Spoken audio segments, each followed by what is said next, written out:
चलिए hello hello hello hello. ठीक है। चलिए नमस्कार साथियों, आप सभी का स्वागत है आज की क्लास में। और आज की क्लास में हम लोग 97 नंबर सेट को देखेंगे। उस 97 नंबर सेट में आप देख रहे होंगे, आप जब सेट मारे होंगे तो देख रहे होंगे कि सारे क्वेश्चंस आपके इजी टू मॉडरेट आपका ये क्वेश्चंस दिए हुए हैं। ठीक है, तो सभी लोग फटाफट जुड़ जाएंगे आज की क्लास में। और गुड इवनिंग सभी को, गुड इवनिंग सभी का स्वागत है आज की क्लास में। चलिए यहाँ पे एक सवाल देखते हैं और सवाल को समझने की कोशिश करते हैं और सवाल को देखेंगे।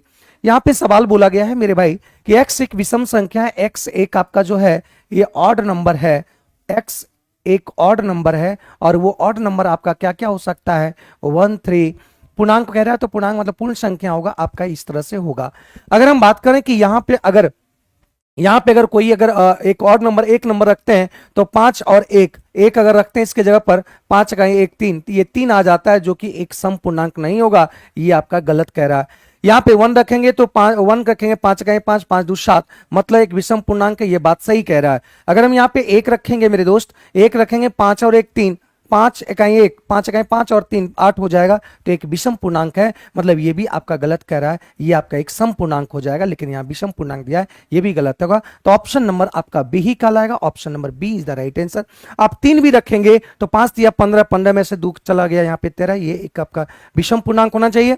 यहाँ पे 3 तिया 9 पचे 45, 2 47 एक विषम पूर्णांक है, ये भी सही है। लेकिन यहाँ पे अगर करेंगे 3 तिया 9 9 पचे 45, 3 48 एक सम पूर्णांक हो जाएगा, जो कि ये गलत है। ऑप्शन नंबर बी इसका सही उत्तर हो जाएगा। Option number B is the right answer, इसका सही उत्तर आ जाएगा। ठीक है, चलिए क्लियर हो पाया भाई, सभी का आंसर आ रहा है, बहुत बढ़िया। अगली बात करते हैं और अगली बात हम लोग बात समझने की कोशिश करेंगे कि दो संख्याओं का महत्तम समवर्तक और लघुत्तम समवर्तक 11 और यहाँ पे 385 है। हम जानते हैं मेरे दोस्त कि product of two numbers equal to LCM into LCM, LCM into आपका एचसीएफ होता है ना दोस्त। तो यहाँ पे एलसीएम दिया हुआ है 385, एलसीएम दिया हुआ है 385 और एचसीएफ दिया हुआ है 11। तो यहां से ऐसे क्वेश्चन से इसको ब्रेक करना है कि एक संख्या आपका जो होगा, मतलब एक संख्या आपका जो होगा, एक नंबर जो होगा, एक नंबर जो होगा, ये आपका जो होगा, मतलब ये कह रहा है कि 75 और 125 के बीच होगा, 75 और 125 के बीच होगा, ये कह रहा है। मतलब यहां से कैसे तोड़ना है, इसको ब्रेक करना है कि पहला और दूसरा को गुणनफल करेंगे तो ऐसे संख्या पहला दूसरे फैक्टर में तोड़ेंगे कि एक पहला संख्या बन जाए, एक दूसरा संख्या बन जाए, और एक संख्या आपके 75 और 125 के बीच होगा। तो यहां से अगर तोड़ने की कोशिश करते हैं, तो यहां से अगर तोड़ने की कोशिश करते हैं तो यहां से टूट जाएगा मेरे भाई कि 11 गुना 11 तिया 33, 11 55, ये आ गया। फिर हम इसको तोड़ेंगे तो यहां से दो फैक्टर तोड़ने की कोशिश करेंगे, 11 पचे 55, 11 पचे 55 और 11 सती 77, ये आ जाएगा। कैसे आएगा भाई, यहाँ 35 को तोड़ देंगे, 5 गुना 7, 5 एक बार गुना करेंगे इसके साथ और 7 एक बार इसके साथ गुना करेंगे, तो यहां से भी हम इधर गुना किए हैं, प्रोडक्ट ऑफ टू नंबर्स। इसका मतलब क्या हुआ, इसका मतलब एक संख्या आपका आ गया 55 और दूसरी संख्या आपका आ गया 77। और ये भी डिसाइड हो गया कि एक संख्या आपका 75 और 125 के बीच आपका सप्लाई हो रहा है, ये लाई कर रहा है, मतलब ये आपका 77 लाई कर रहा है। तो एक संख्या आपका 77 लाई कर रहा है और यही कंडीशन का इसका मतलब संख्या, और वो कह रहा है कि जो लाई कर रहा है जो उसमें वह कौन सी संख्या होंगी, तो ऑप्शन नंबर आपका 77 इसका सही उत्तर हो जाएगा, सही उत्तर आ जाएगा। ठीक है, बात समझ पा रहे हैं, ये सही उत्तर आ जाएगा, इस चीज को आप समझ लेंगे। ठीक है भाई, आगे बढ़ते हैं अगले सवाल पे। अगले सवाल पे बढ़ते हैं। यहां पे बोला गया है कि 1 स्क्वायर, 1 स्क्वायर, 2 का स्क्वायर और 3 का स्क्वायर और dot dot dot dot dot आपका है 19 के स्क्वायर तक निकालना है। यहां से एक बात समझो कि यहां पे आपको निकालना है सिर्फ और सिर्फ निकालना है क्या है, यहां पे देखो ऑड नंबर, यहां पे ऑड नंबर सिर्फ निकालना है, लेकिन आपका यहां पे हम जो ले लिए इवन नंबर भी ले लिए, इवन नंबर भी 1 2 3 4 डॉट डॉट 9 तक 19 तक ले लिए। अब बताओ इवन नंबर यहां पे तो नहीं है, आपको आंसर निकालना है, सिर्फ ऑड नंबर का स्क्वायर का सम निकालना है। तो अपने मन से यहां पे क्या कर देंगे, अपने मन से यहां क्या कर देंगे, इवन नंबर को घटा देंगे। यहां पे 2 स्क्वायर जोड़े थे, 2 स्क्वायर घटा दिए। यहां भी देखो 4 स्क्वायर इस तरह से जुटेगा, तो 4 स्क्वायर यहां से आपका घटा दिए, और इस तरीके से आपका कितना होगा, 18 के स्क्वायर तक होगा, घटा देना है। तो यहां से देखो भाई फॉर्मूला हो जाता है 1 का स्क्वायर प्लस 2 का स्क्वायर प्लस 3 का स्क्वायर और यहां से x का स्क्वायर, ये दिया हुआ है लेकिन यहां पे क्वेश्चन आपके यहां छूटा हुआ है, तो ये आ जाएगा x into x plus 1 into 2x plus 1 और बाय आपका 6 हो जाएगा। ठीक है, तो यहां से देखो 19 19 एक आपका हो जाएगा 20, 19 दूनी 38,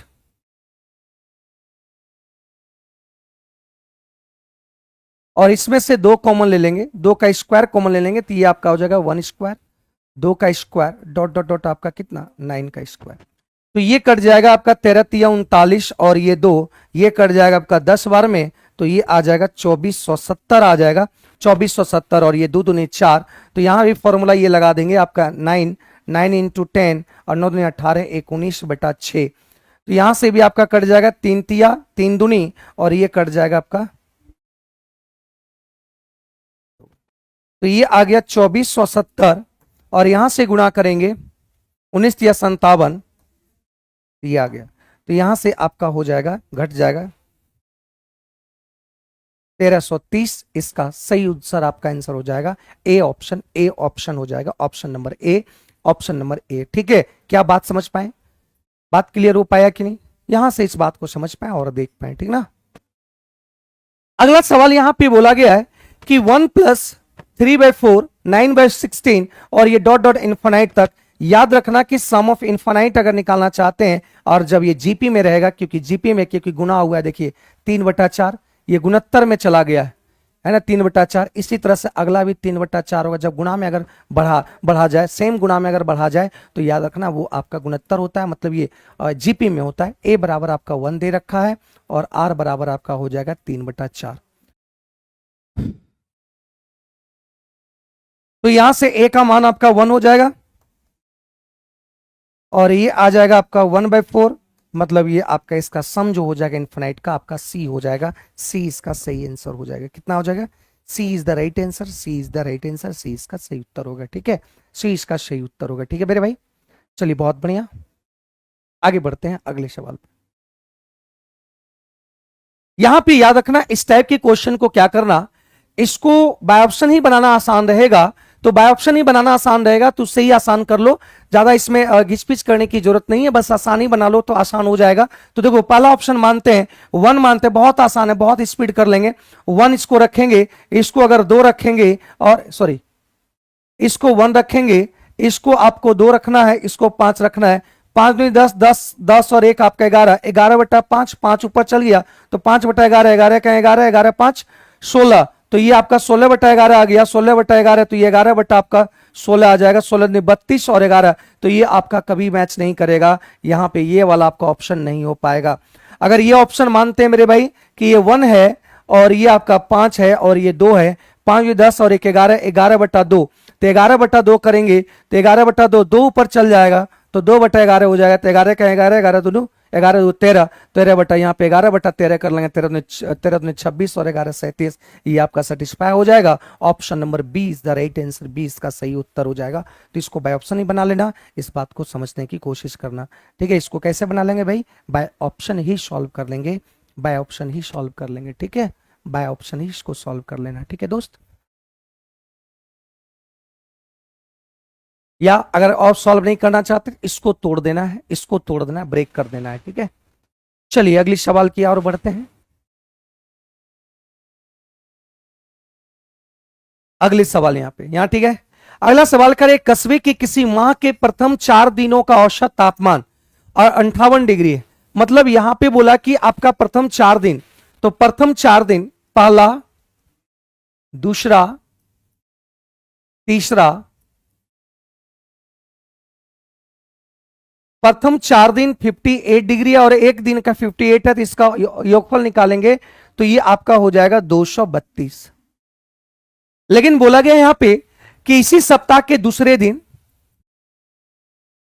तीसरे दिन, चौथे दिन और पांचवा दिन इसका तापमान जो है वो 60 डिग्री औसत है, तो ये 6 चौक 24 240 हो जाए। सॉल्व कर दो इसको, तो ये कट जाएगा, ये कट जाएगा, ये कट जाएगा, और यहां बच गया, तो ये आपका यहां से आ जाएगा -8, तो 5 माइनस ये आ गया, मतलब पांचवा और पहला दिन का अंतर हो गया 8, और यहां से दिया हुआ है पहला और पांचवां दिन का आपका जो दिया हुआ है रेशियो 7:8 दिया हुआ है। तो यहाँ पे देखो अंतर 1 यूनिट का है, लेकिन यहाँ पे कह रहा है अंतर 8 है। निकालना क्या है, पांचवा भाग मतलब 8 यूनिट का मान निकालना है। 8/1 गुना 8 कर देंगे तो ये आपका 64 डिग्री हो जाएगा। ये किसका हो जाएगा मेरे भाई, पांचवा दिन का हो जाएगा। पांचवें दिन का तापमान हो जाएगा, पांचवें दिन का तापमान 64 डिग्री हो जाएगा। 64 डिग्री इसका सही उत्तर हो जाएगा। इस बात को ध्यान देना है, ठीक है मेरे भाई। क्लियर है यहां तक, कोई दिक्कत यहां तक नहीं हुआ। अगले सवाल की बात करते हैं। और इस टाइप के क्वेश्चंस कभी भी आपके पेपर में अगर आ जाए तो इसको कभी भी सॉल्व करने की कोशिश मत करना, इसको बाय ऑप्शन ही सॉल्व करना। एक और है फ्रैक्शन वाले क्वेश्चंस, कभी भी उसको सॉल्व करने की कोशिश मत करना। अंश हर टाइप का क्वेश्चन जो दिया रहता है उसको भी बाय ऑप्शन करना, इसको भी बाय ऑप्शन करना। देखो क्वेश्चन क्या करा है, 2 अंकों से बनी एक संख्या का इकाई अंक दहाई अंक से आपका क्या है, इकाई अंक मान लेते हैं कि ये ए बी होगा, तो इकाई अंक दहाई अंक से आपका क्या होगा, दुगना बोला गया। अब करें कि अंक को जब पलट देने पर, अंक को जब पलट देंगे तो बी और ए हो जाएगा। अंक को पलटने से प्राप्त संख्या मूल संख्या से बोला है कि 27 अधिक है। मूल संख्या से ये आपका क्या रहा होगा, मूल संख्या रहा होगा, और ये पलटने के बाद संख्या रहा होगा, तो 27 अधिक है मूल संख्या से।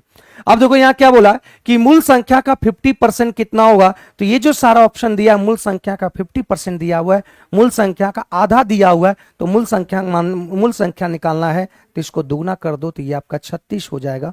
मूल संख्या निकालना है तो इसको दुगना कर दो, ये 72 हो जाएगा। इसको दुगना कर दो तो ये आपका 96 हो जाएगा। अब एक बात बताओ मेरे दोस्त, यहां पे बोला कि ए बी जो है ए से दुगना है, मतलब इससे आपका दुगना होना चाहिए, तो ये सेटिस्फाई हो रहा है। ये इससे दुगना है नहीं है, ये उससे दुगना है नहीं है। ऑप्शन नंबर ये खत्म हो गया, कौन कौन, बी और सी।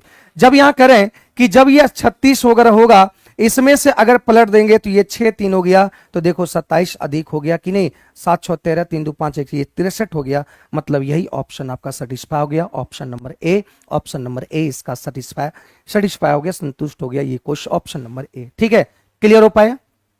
अगले सवाल की बात करते हैं कि गुलजार की वर्तमान आयु में से 6 घटाकर, है ना, अगला सवाल आपके पास है आपके सामने। चलो आंसर इसका दो भाई, कि यदि गुलजार की वर्तमान आयु में से 6 घटाकर शेष को 18 से भाग देने पर अनूप की आयु प्राप्त होती है, तो गुलजार में से 6 घटाने के बाद जब जो शेष बचता है उसमें 18 से डिवाइड करेंगे तो अनूप बचेगा। अब यहां देखो क्या बोल रहा है भाई, अनूप का चाहिए हमको, यहां पे गुलजार का पूछ रहा है वर्तमान आयु, तो अनूप चाहिए। तो कह रहा है महेश की आयु जो है वो आपका 5 साल का है। तो बताओ, इससे कह रहा है कि 2 साल छोटा है अनूप, तो 2 साल छोटा है मतलब ये आपका 3 साल का होगा। 3 साल का होगा, इसका मतलब जी माइनस अनूप 3 साल का है। तो 18 तिया 54 और 6, तो ये आपका हो जाएगा कितना, 60 वर्ष। Option number A, option number A इसका सही उत्तर होगा। ठीक है।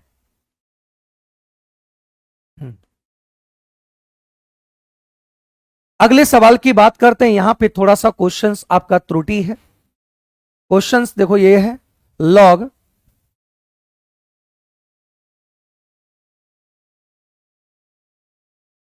और यहीं से x का मान पूछ रहा है। यहां देखो क्या करना है कि लॉग अगर यहां पे दिया हुआ है तो यह ध्यान रखना कि लॉग यहां पे ये दिया हुआ है, तो √2 ये हो जाता है आपका, ये इधर चला आएगा और ये आपका 32 आ जाएगा। ठीक है, ये बात ध्यान रखना, ये इधर चलाएगा और 32 आपका ये आ जाएगा। ये चीज आपका कंडीशन कहता है। तो यहां से आप लिख सकते हैं 2 पर पावर x/2, और ये लॉग का कंडीशन है, और ये आपका 2 पर पावर कितना, 5। तो यहां से बेस सेम है, तो पावर आपका क्या हो जाएगा, 5। x बराबर आपका कितना हो जाएगा, 10। x बराबर कितना हो जाएगा, 10। इसका सही उत्तर आ जाएगा 10। Option number C, option number C हो जाएगा। ठीक है, 10 ऑप्शन नंबर सी हो जाएगा। ठीक है भाई।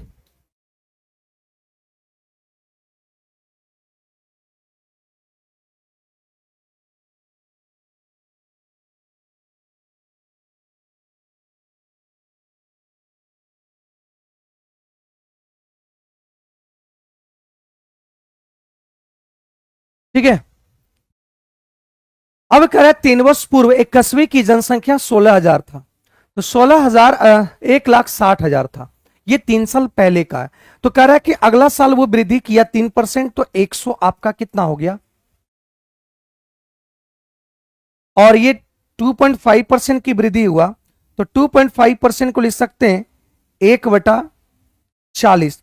मतलब यहां 40 था 41 हो गया, 40 था 41 हो गया, और 5% को लिख सकते हैं 1/20, है ना। इसी का आधा है तो ये आधा पड़ जाएगा, तो ये 21 आपका 20 हो जाएगा।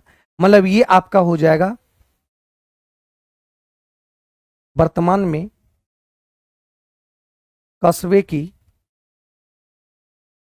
जनसंख्या। तो वर्तमान में कस्बे की जनसंख्या इतना, तो 0 से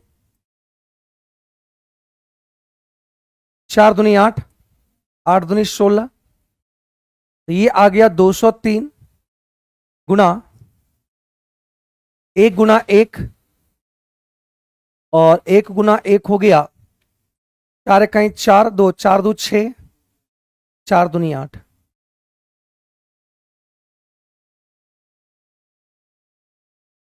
यहां से गुणा करेंगे तो 2 2 दूनी 6 दूनी 12, 8 दूनी 16, 16 1 17, ये आपका डबल 0 हो गया। 3 कहें 3, 6 तिया 18, और 8 तिया 24, 24 1 25, तो ये आ गया 3, 6 होगा, 2 ना 6 हो जाएगा, तो 6 6 कहीं 6, 6 चक 36 का 6, 8 छक 48, 48 और 3 51, 6 6 3 7 7 1, मतलब ये आंसर आ गया। 3 साल बाद आपका ये हो जाएगा, ऑप्शन नंबर बी हो जाएगा, option number B, option number B हो जाएगा भाई, ऑप्शन नंबर बी इसका सही आंसर हो जाएगा, ऑप्शन नंबर बी। ठीक है, कैसे गुना किए, इसको यहां पे जो 6 दिया हुआ है, इसको मान लिए क्या 200 मान लिए, तो 2 से गुना कर दिए, ये आ गया, है ना। अगर ये 6 इकाई है तो इसको 6 से गुना कर दिया गया, जोड़ दिए, तो आंसर ये इस तरीके से निकाल लिए। ठीक है, क्लियर है। अगला सवाल बोल रहा है एक ग्वाला मिल्क खरीदने जाता है 6.4 रुपीज पर लीटर की दर से खरीदने जाता है, और यहां पे वाटर जो है उसने मिलाकर, अब ये कह रहा है कि वो खरीद कर लाता है और फिर इसको मार्केट में सेल करता है, तो उसमें पानी मिला देता है। तो पानी बताओ कि पानी का कोई वैल्यू है, पानी का मतलब 0 रुपये प्रति केजी लीटर मिलाएगा, बिस्लरी तो कभी नहीं मिलाएगा। ये आपका नल, उसमें बस नल खोल देगा, बस सीधा चला जाएगा पानी। मतलब याद रखना कि इसमें कभी बिस्लरी ये नहीं मिलाएगा, मतलब ये 0 रुपया इसमें खर्च करेगा वाटर में, और जब इसको बेचेगा, जब इसको बेच देगा, तो कह रहा 8 रुपया में इसको बेच रहा है, कितना रुपया में, 8 रुपया में, तो इसको लाभ हो रहा है, एक 37% का लाभ हो रहा है। मतलब 37% को लिख सकते हैं 3/8। 3/8 कहने का मतलब 8 रुपया था दाम, 3 लाभ हो रहा है, मतलब 11 रुपया, 11 यूनिट बराबर 8 हो गया। निकालना है कितना, 8 यूनिट का मान, तो ये आपका आ गया 64/11। मतलब इस मिश्रण का सीपी आ गया कितना, मिश्रण का सीपी आ गया 64/11। ये सीपी तो ये भी आपका सीपी होना चाहिए। तो यहां से इधर का रेशियो आ गया 64/11, और इधर का रेशियो आ गया 64/110। इसको सॉल्व कर लेंगे मेरे भाई, इसमें से इसको घटा देंगे, क्योंकि यहाँ पे पॉइंट आपका यहाँ 10 हो जाएगा, इसमें से इसको घटा देंगे तो ये आ जाएगा, देख लेना काट के। तो ये 10 आ गया, तो यहां से आपका हो जाएगा रेशियो 10:11। मतलब ये आपका जो है मात्रा का रेशियो हो गया मिल्क 10 के अनुपात में। अगर मिल्क 10 लीटर देगा तो इसमें 1 लीटर क्या रहेगा, पानी रहेगा। मिल्क 10 लीटर पर 1 लीटर आपका पानी मिलाया जाएगा, 10 लीटर पर 1 लीटर पानी मिलाया जाएगा, 10:1, ऑप्शन नंबर ए आ जाएगा। ठीक है, मतलब ये क्वेश्चन एलिगेशन से इसको बहुत आसान कर देंगे, एलिगेशन ही इसका मेथड बहुत आसान मेथड है। ठीक है, बात समझ पाए मेरे भाई। अगला सवाल बोला गया है कि दो समान क्षमता वाले ये ग्लास है, दो समान क्षमता वाले ग्लास है, और इसकी क्षमता मान लेते हैं 1 लीटर, और इसकी भी क्षमता 1 लीटर, क्योंकि दो समान बोला गया है। अब कह रहे हैं यहां से भरा हुआ 1/3 आपका मिल्क से भरा हुआ है, और शेष आपका पानी से भर दिया गया, शेष पानी से भर दिया गया। कह रहा है कि 1/4 आपका मिल्क से दूसरा गिलास भरा हुआ है, तो 3/4 भाग आपका दूध से भरा हुआ है। तो ये दो, इसको क्या कर दिया, एक नए बर्तन में, टब में डाल दिया गया। तो नए बर्तन में अगर ये इसको डाल दिया गया है, नए बर्तन में अगर डाल दिया गया, तो इसमें कह रहा है मिल्क और वाटर का रेशियो क्या होगा। तो मिल्क एक साथ जोड़ दो, मिल्क मिल्क एक साथ जोड़ दे, इसमें मिल्क आपका 1/3, इसमें मिल्क 1/4, और इसमें आपका 2/3 वाटर, और इसमें आपका 3/4 वाटर। अगर हम सभी को जोड़ देंगे मेरे भाई तो ये आपका आ गया 7/12, और ये आ जाएगा आपका 4 दूनी 8, है ना। यहां पे आ जाएगा आपका कितना, 4 तिया 12, और यहां से देख पाएंगे 4 तिया 12, तो यहां पे आ जाएगा कितना, 4 दूनी 8, और यहां से आ जाएगा 9, तो 9 8 17, तो 12 से 12 कट गया, मतलब ये 7 रेशियो आपका 17 हो जाएगा। इसका सही आंसर हो जाएगा 17 ratio 7 ratio 17 is the right answer. इसका सही उत्तर ये हो जाएगा। आप चाहेंगे इसको अलग ढंग से बनाने के लिए, अलग मेथड से भी इसको सॉल्व करने के लिए, तो इसको सॉल्व कर सकते हैं। देखो कैसे सॉल्व कर सकते हैं। यहां पे बोला कि दो समान गिलास है, मतलब क्षमता समान है। अगर क्षमता समान की अगर बात किया गया है, जब क्षमता समान की बात किया गया है, तो ये बताओ 1/3 1/4, 3 और 4 का एलसीएम कितना, 12 हो गया। 3 4 का एलसीएम 12 है ना। मान लेते हैं वो क्षमता, जो गिलास की क्षमता वो 12 है।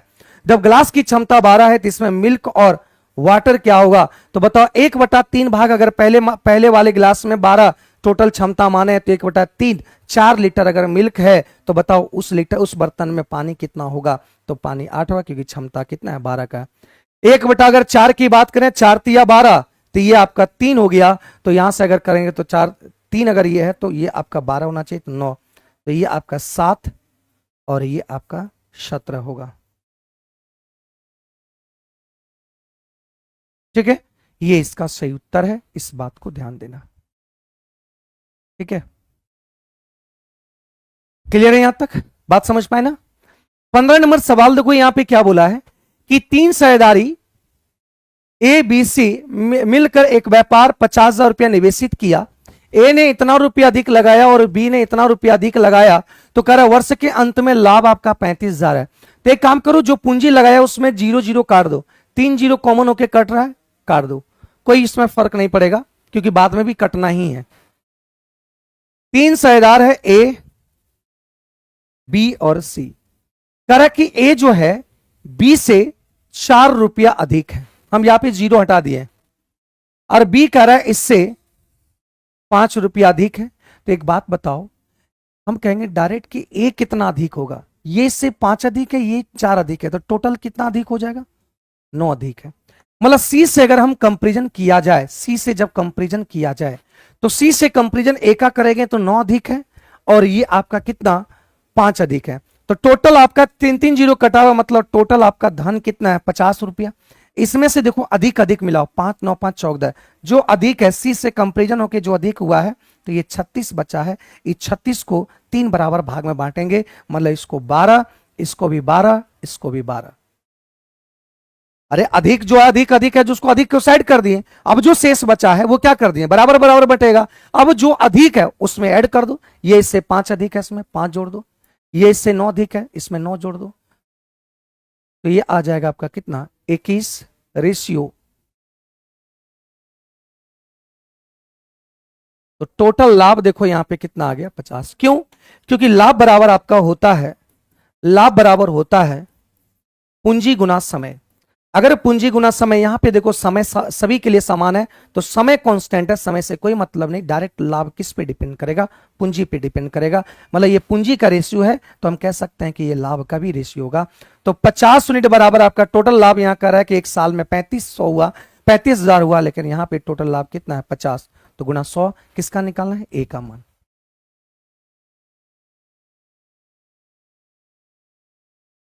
सात गए 7 14, आंसर हो जाएगा आपका कितना, इतना आ जाएगा आंसर। ठीक है,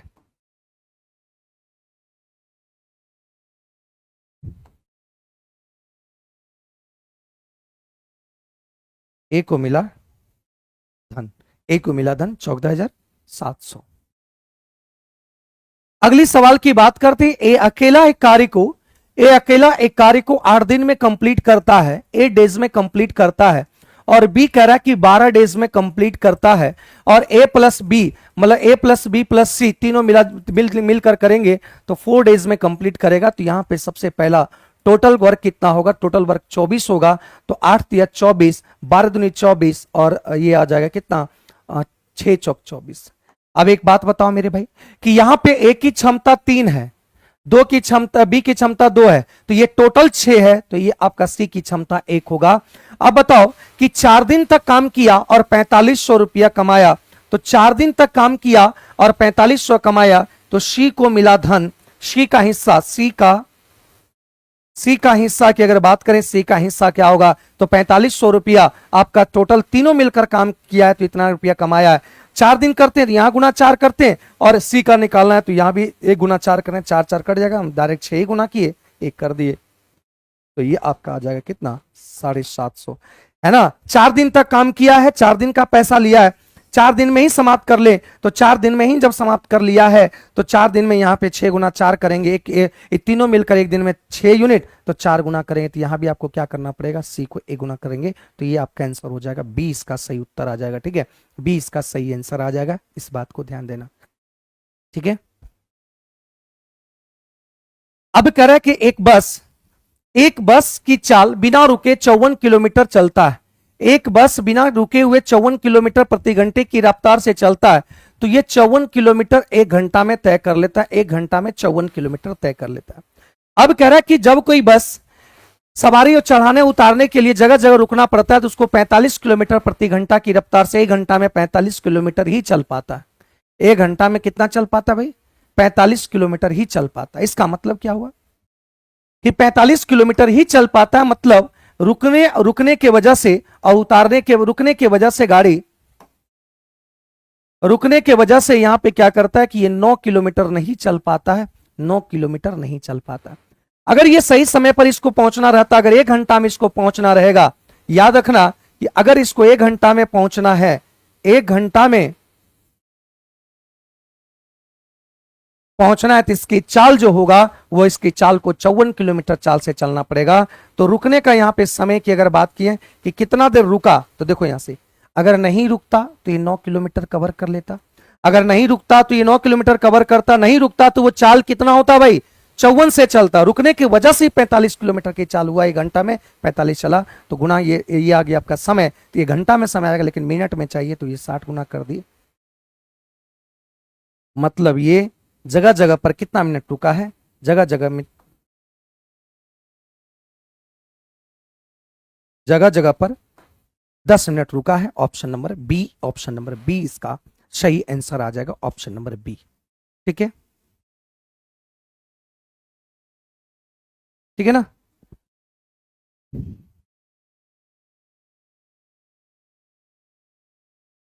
ठीक है, आगे बढ़ते हैं अगले सवाल पे, 16वां नंबर सवाल। क्रमशः 16 मीटर, 100 मीटर और 120 मीटर लंबी दो ट्रेन समांतर पटरियों पर एक ही दिशा में 72 किलोमीटर और 54 किलोमीटर घंटे की चाल से चल रही, तो मिलने के कितने समय बाद वो पहली रेलगाड़ी दूसरी रेलगाड़ी को पार कर जाएगी। तो मिलने का समय, पार करने का जब समय की अगर बात किया जाए,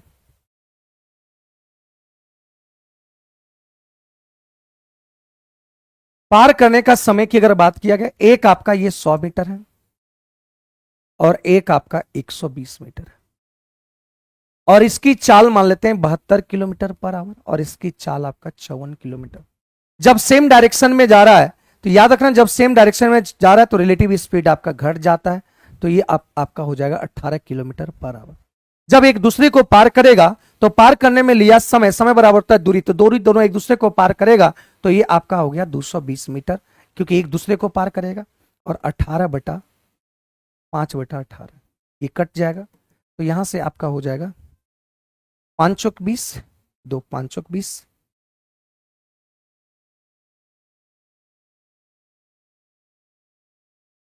मिलने के बाद कितने समय में दूसरी गाड़ी को पार कर जाएगा, कितने समय बाद,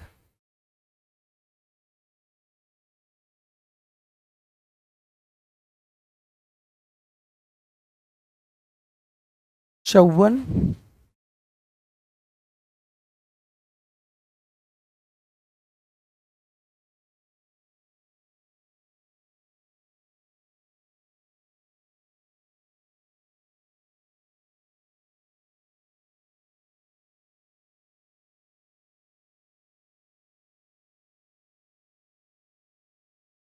यही आंसर हो जाएगा, यही आंसर होगा, 44 सेकंड ही होगा, इतना तो सेकंड नहीं होना चाहिए।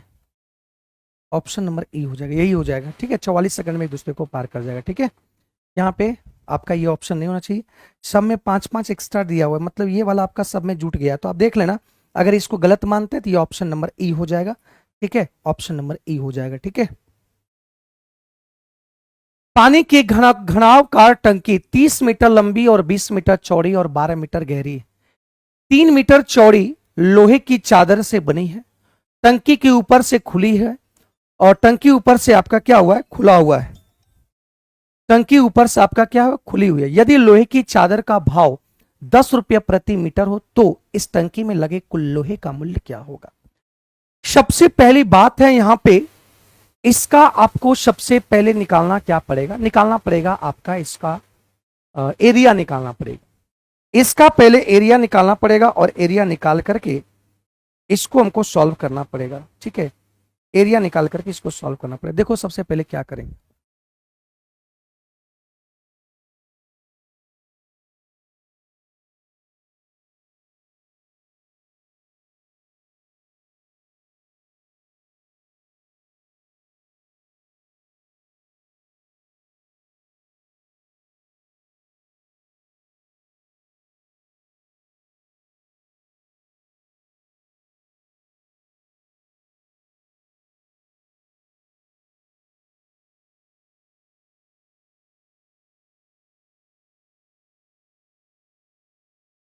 चलो देखो यहां से सुनो।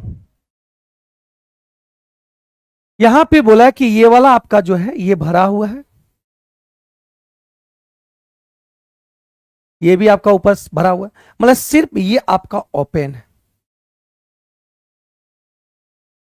मतलब ये ऊपर वाला टॉप वाला ओपन है और यहां से एल बराबर आपका दिया हुआ है 30 और बी बराबर दे रखा है 20 और एच बराबर आपका दे रखा है 12।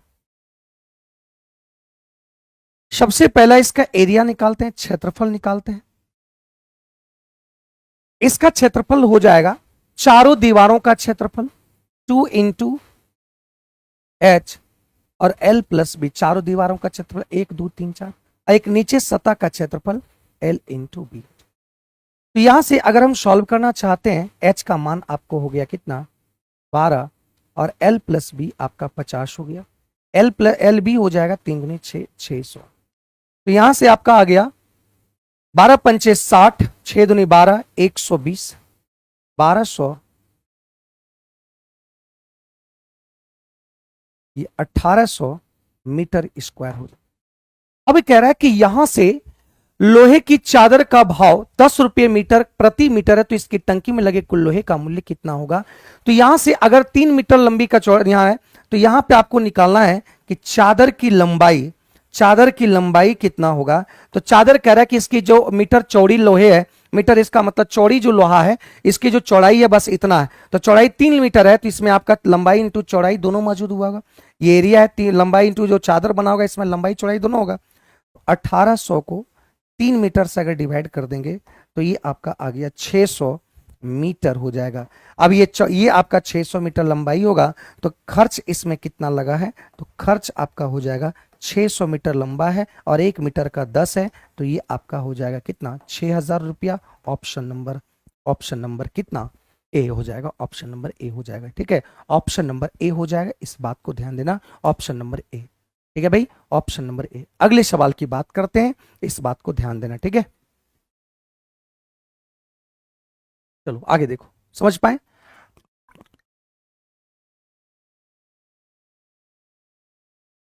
अगला देखो क्या कह रहा है, अगला देखो यहां पे कह रहा है कि एक समचतुर्भुज है, सॉरी यहां पे एक का है समलम चतुर्भुज है। एक समलम चतुर्भुज है, एक समलम चतुर्भुज है जिसकी भुजाओं का रेशियो आपका दिया है। ये आपका एक समलंब है, मतलब ये आपका छोटा वाला होगा 3x और ये आपका क्या होगा, बड़ा वाला होगा। और इसके बीच की जो दूरी है ये आपका दे रखा है 12 मीटर। तो इस चतुर्भुज का क्षेत्रफल इतना है, तो समांतर भुजाओं की सबसे छोटी भुजा क्या होगा, तो इसका एरिया हो जाएगा। एरिया क्या है, एरिया दे रखा है आपका इसका 384, तो हम लोग के अनुसार एरिया होता है हाफ इंटू समांतर भुजाओं का यू 8x इंटू ऊंचाई की ऊंचाई कितना है 12।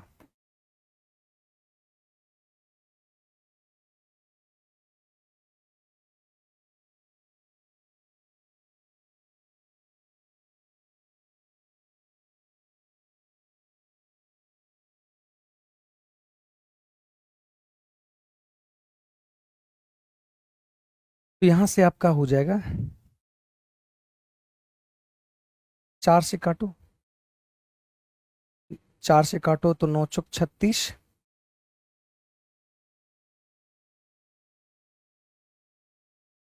इतना आ गया। यहां से x बराबर आ जाएगा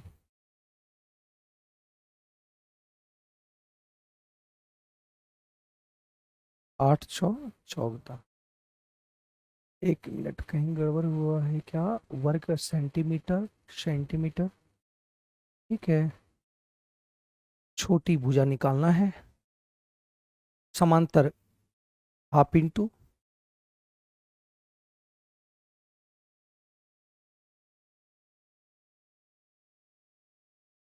ओ 384 है यहाँ पे, यहाँ गड़बड़ देखो यहाँ पे है 384 है, यहाँ पे हम 300 लिख दिए, कितना 380 लिख दिए, वही तो नहीं कट रहा है। तो यहाँ से अब देखो यहाँ से क्या होगा, 8 से इसको काटेंगे तो 8 8 दूनी मतलब 8 चौक 32 और 8 8 64, और ये कट जाएगा आपका कितना, ये कट जाएगा आपका कितना, ये 4 से कट रहा है, रुको फिर से एक बार लिख देते हैं, हाफ इंटू समांतर भुजाओं का योग 8x इंटू 12, ठीक है। तो 12 से काटेगा कटेगा तो 12 तिया 36, 12 दूनी 24, ये कट जाएगा आपका कितना बार में, 4 बार में, और ये कट जाएगा आपका कितना 16 बार में। तो x बराबर अगर 16 आ गया तो x बराबर आपका कितना आ गया 16, 12 दिया 36, 12 दूनी 24, 32, 8 8 चौक 32, यहाँ पे हो जाएगा 8, x बराबर 8 हो गया। तो यहाँ पे बोला गया कि सबसे छोटी भुजा मतलब ये 3 इंटू क्या करेंगे 8, तो ये 24 सेंटीमीटर हो जाएगा, 24 centimetre, option number B, option number B हो जाएगा, ठीक है, ऑप्शन नंबर बी हो जाएगा, ठीक है भाई। चलिए बहुत इजी सवाल था। अगले सवाल बोला है, एक तार का वर्ग की आकृति में मोड़ने पर, एक तार को वर्ग की आकृति में मोड़ने पर, एक तार को वर्ग वर्ग की आकृति में जब मोड़ा गया है, वर्ग की आकृति में जब मोड़ा गया है तो मोड़ने पर इसके वर्ग का क्षेत्रफल इतना होता है, मतलब ये a है, ये a है, तो हम जानते हैं कि a स्क्वायर बराबर यहाँ पे 81, तो a बराबर आपका कितना होगा 9 होगा। फिर बोला यदि इस तार को एक अर्धवृत्त के रूप में मोड़ा गया है, एक अर्धवृत्त के रूप में इसको मोड़ा गया है, अर्धवृत्त के रूप में मोड़ा गया है, तो याद रखना कि इसका हो जाएगा वर्ग का परिमाप अर्धवृत्त का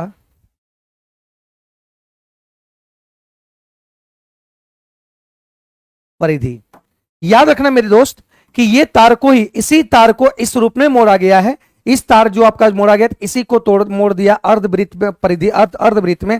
तो याद रखना वर्ग का जो परिमाप होगा, तो वर्ग का परिमाप हो जाएगा 9 गुना 4, क्योंकि भुजा आपका इतना दिया है, इसका परिमाप अर्ध परिमाप जो होगा इसका हो जाएगा आपका कितना 2 पाई आर, और प्लस यहां पे हो जाएगा 2r हो जाएगा, यही दिया हो यहां तक। आर निकाल लो यहां से, 9 चौक 36, 2r कॉमन, ये 22/7 प्लस 1, 7 इकाई 7, 7 दूनी 9, तो ये आ गया कितना 29/7,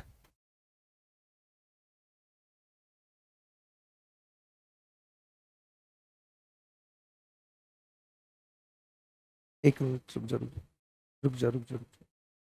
ये आ जाएगा परिधि, मतलब 2 पाई r होता है, 2 पाई r फुल का होता है, आधा हो जाएगा ना, तो आधा आपका ये 2 से 2 कट गया, तो ये आपका 36 हो गया, 36, और यहां से आ गया r कॉमन, r अगर कॉमन लेंगे तो 22/7 प्लस 2, तो 7 दूनी 14, ये आपका हो जाएगा 36, 7 दूनी 14, तो 22 और 14 आपका हो जाएगा 36/7r, तो 36 36 कट गया, तो यहाँ से आपका r बराबर कितना आ गया 7। r बराबर जब 7 आ गया तो इसका बोला है कि इसका क्षेत्रफल कितना होगा, तो इसका क्षेत्रफल होता है पाई r square by 2, pi r square by 2 22/7 by 2, और r गुनो 7 गुना 7 कर देंगे, 7 से 7 कट गया, ये कट गया आपका 2 बार में कितना 11 बार में, तो ये आ गया आपका कितना 77 वर्ग सेंटीमीटर, ऑप्शन नंबर सी आ जाएगा, ऑप्शन नंबर सी। 77 वर्ग centimetre. Option number C is the right answer, C इसका सही उत्तर आ जाएगा। ठीक है भाई, क्लियर है यहां तक, बात समझ पाए? बोलो कोई दिक्कत यहां तक नहीं ना? अगला सवाल की बात किया गया है, अगला सवाल की बात किया गया है, इस बात को समझना, इस बात को समझना कि यहां पे बोला कि निम्न में से किस स्टॉक का धन लगाना अधिक लाभदायक है, लाभदायक है। तो यहां पे मान लेते हैं कि वो जो स्टॉक जो धन होगा उसको कुछ मानने की कोशिश करते हैं।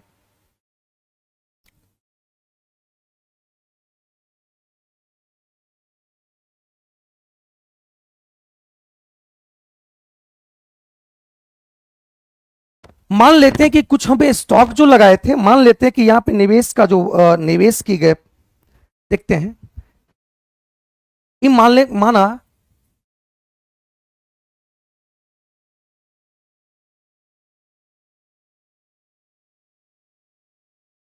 निवेश की गई धन, तो निवेश की गई धन की अगर बात करें तो निवेश की गई धन मान लेते हैं, क्या मान लेंगे कि 105 ये है और वो 94, तो 105 इंटू आप 94 मान लो, क्योंकि सॉल्व करने में आसान होगा, सॉल्व करने में आसान होगा।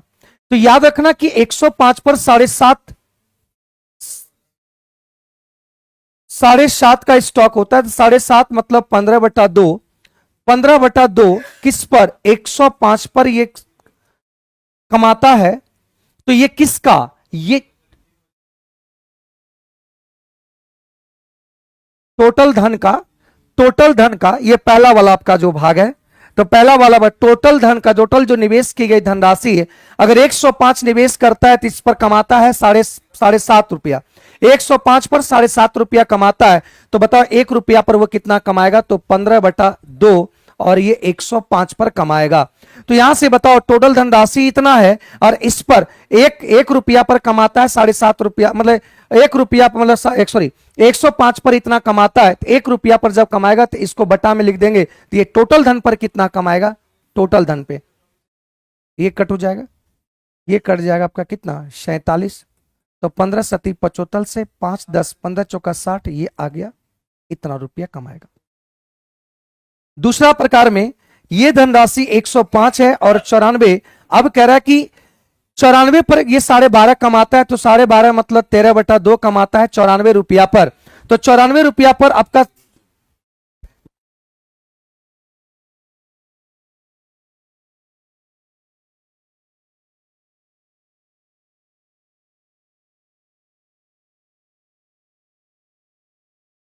तो 94 रुपया पर ये क्या कर रहा है कि 13.5 रुपया का इसको स्टॉक मिलता है, तो 1 रुपया पर कितना स्टॉक मिलेगा, 94 रुपया पर, लेकिन तो पूरा धन पर कितना मिलेगा, तो ये पूरा धन है, तो इसको काट देंगे, तो ये आपका हो जाएगा, देखो यहां से 13×5=65, 13×13 और बटा 2, तो ये आपका हो जाएगा 6, और ये आ जाएगा आपका 8, और ये आपका 15 मतलब 7, और यहां से आ जाएगा 5, मतलब इतना रुपया का ये लाभ कमाएगा, इतना रुपया का ये कमा रहा है इतना, ये कमा रहा है इतना। सबसे अधिक लाभदायक किसका होगा, इसका नहीं होगा, किसका होगा, प्रथम वाले पर होगा, प्रथम स्टॉक पर होगा, प्रथम स्टॉक पर कितना, प्रथम स्टॉक पर आपका। देखो आप ये भी कर सकते थे मेरे भाई कि इसका निकालो, मतलब कुछ धन x रुपया था, x रुपया का इतना निकाल सकते हैं, इसका भी x रुपया, लेकिन हम लोग क्या किए, थोड़ा सा फ्रैक्शन को खत्म करने के लिए इसका ये 105 और 94 कैल्शियम ले लिए, ये जो धन लगा रहा है 105, ये धन लगा रहा है इतना पे, मतलब वो अलग अलग धन लगा, लेकिन आपका मेन जो धन है वो आपका बराबर है ना, वो बराबर है, इस बात को ध्यान देखना, ठीक है, समझ पा रहे ना? अगला सवाल की अगर बात किया जाए, अगला सवाल की अगर बात किया जाए,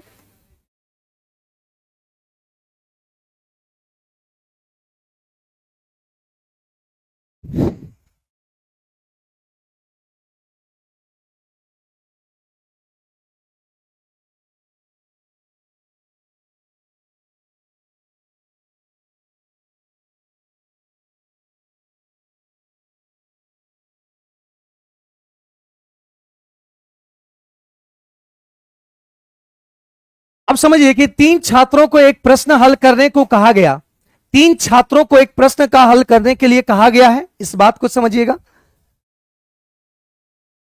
अब कह रहे हैं इस प्रश्न को हल करने की इनकी प्रायिकता क्रमशः 1/3, 2/5 और 5/13 है। तो इस प्रश्न की हल होने की प्रायिकता क्या होगा, यह बात बोला गया है। सभी प्रश्न के इस प्रश्न मतलब सभी प्रश्न के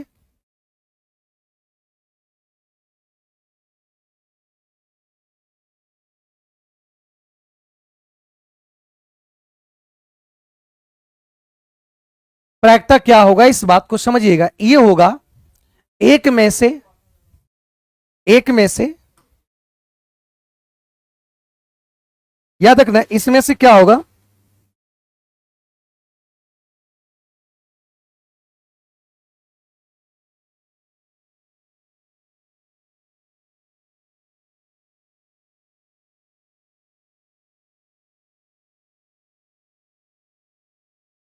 ठीक है। तो यहां से एक, एक हल होने मतलब ये कह रहा है कि पहला क्वेश्चन क्या कर रहा है, 1/3 मतलब 3 में से एक हल होने की बात कर रहा है, तो हल नहीं होने की बात करेगा 2/3। यहां से कह रहा है कि हल होने की बात कर रहा है, 5 में से 2 हल होने की बात कर रहा है, तो हल नहीं होने की बात करेगा 3/5। ये कह रहा है कि 12 में से 5 हल होने की बात कर रहा है, तो ये 7/12 आपका हल नहीं हल होने की बात करेगा। 6 से, 3 से, 1, 7, 6 पंचे 30, ये आ जाएगा आपका 23/, ऑप्शन नंबर ई हो जाएगा, ऑप्शन नंबर ई हो जाएगा। ठीक है, ऑप्शन नंबर ई हो जाएगा। इस बात को समझना, हल नहीं होने की प्रायिकता, प्रत्येक प्रत्येक प्रश्न का हल नहीं होने की प्रायिकता यहां पे हो जाएगा 1/, ठीक है। क्लियर है यहां तक?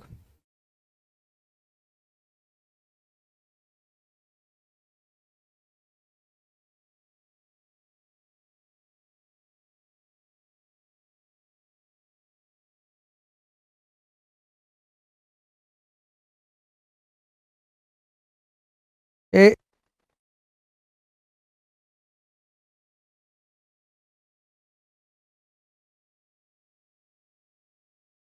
ठीक है।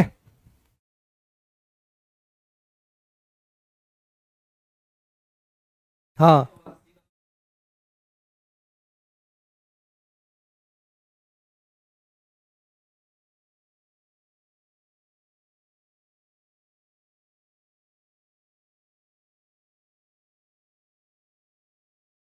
अब कह रहा है कि समुद्र के किनारे पर स्थित एक मीनार, एक मीनार की चोटी पर बैठा हुआ एक व्यक्ति अपने और आती हुई एक नाव को देखता है और 10 मिनट में उसे, जैसे कि मान लेते हैं कि एक समुद्र किनारे एक ये आपका यहां पे बैठा हुआ है और यहां से एक यहां पे व्यक्ति को ये देखता है, कितना डिग्री पे, 30 डिग्री पे।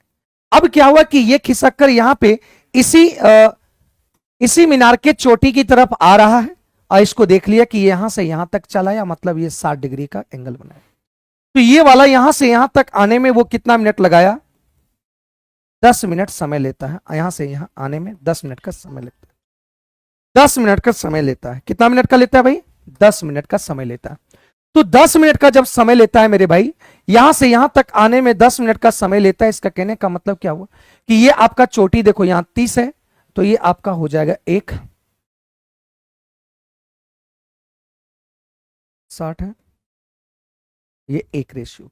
हम कह रहे हैं कि यहां पे 30 डिग्री के बराबर यहां कर रहा है, ये √1 है और ये 60 के कर रहा है, ये इतना है, तो इसको बराबर करना पड़ेगा √3। तो यहां भी आपको क्या करना पड़ेगा, √3 इक्वल टू 3, पूरा 3 है, ये 1 है, तो ये आपका 2 होगा।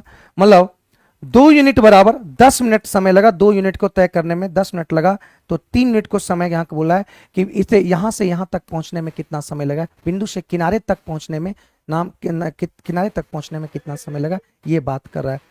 तो यहां से हो जाएगा, इस बिंदु से, किस बिंदु से, इस बिंदु से 1 यूनिट का मान पूछ रहा है, तो कितना समय लगेगा, 5 मिनट का समय लगेगा।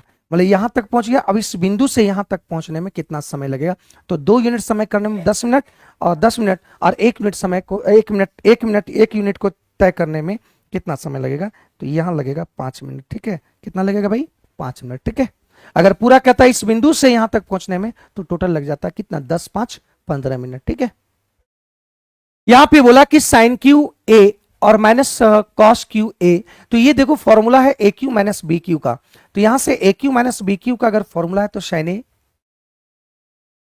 कॉस ए,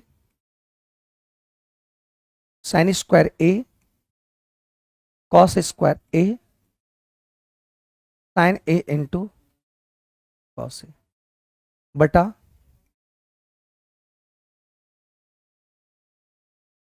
ये आपका कट जाएगा और ये आपका हो जाएगा। देखो ये पूरा मान कितना होता है दोस्त, बताओ, ये 1 होता है,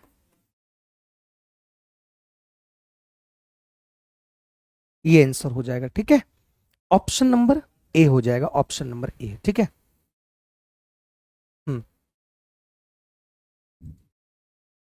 चलिए बहुत बढ़िया। चलिए आगे बढ़ते हैं। इजी जी सवाल है, बहुत जबरदस्त सवाल है। यहां पे कह रहे हैं निम्नलिखित में m किस मान के लिए समीकरण अनंत हल होंगे। तो अनंत हल की अगर बात करें, इन्फानाइट हल की अगर बात करें कि अनंत हल क्या होगा, अनंत हल की बात करें या इसी को बोलते हैं कि इन्फानाइट,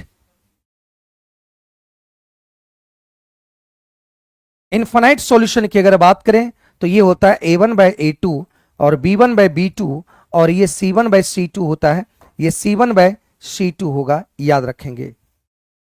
तो यहां से एक बात समझना कि यहां पे a1 की अगर बात करें तो a1 आपका 17 है और a2 की बात करें तो ये 23 है और यहां से m है और ये आपका इतना है।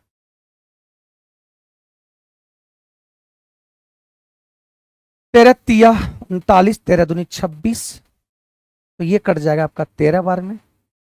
m बराबर हो जाएगा 13×91 और ये गुना हो जाएगा 17 × 13, 17×3 = 51, 17×1 = 17, 17×5 आपका हो जाएगा कितना, m बराबर आपका हो गया 221। m बराबर हो गया 221। ठीक है, m बराबर कितना हो गया 221। ठीक है, एक लंबवृत्तीय बेलन का आयतन इतना मीटर क्या, एक लंबवृत्तीय बेलन का आयतन क्या होगा जिसका वक्र पृष्ठीय क्षेत्रफल पाए 12 पाए। जैसे कह रहा है कि एक आपका इसका बेलन का आयतन क्या होगा, इसका कह रहा है कि लंबवृत्तीय पृष्ठीय वक्र पृष्ठीय क्षेत्रफल, तो CSA दे रखा है आपका 12 पाए दे रखा है। तो बताओ हम लोग के अनुसार क्या होता है, 2πRH, ये कट जाएगा आपका 6 बार में।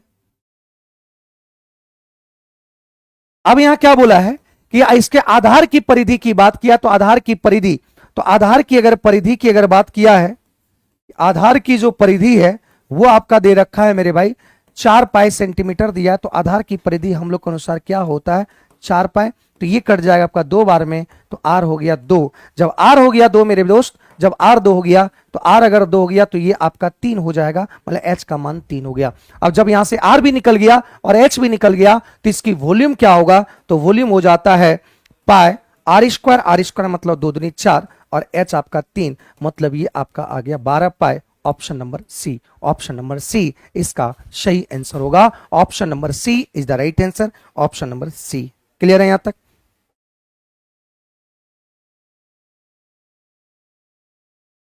ठीक है, अगले सवाल की अगर बात करें तो यहां बोला कि ये आपका जो है इससे जब डिविजिबल होगा, इससे जब विभाजित करेगा तो रिमाइंडर बचेगा। तो याद रखना कि जब रिमाइंडर बचने की अगर बात किया गया तो इसका मतलब ये इसका शून्यक है, तो यहां से शून्यक है 0 x बराबर ले लेंगे 1/2। मतलब यहां पे एक बात रखना कि अगर जब ये इसका शून्यक होगा तो यहां से करेंगे विभाजित रेस्ट शेषफल बचेगा, तो यहां पे हम क्या करेंगे वैल्यू रख देंगे 3, x⁴ हो जाएगा आपका 16, ये हो जाएगा आपका 2 दूनी 4, ये हो जाएगा आपका 1/2 -1।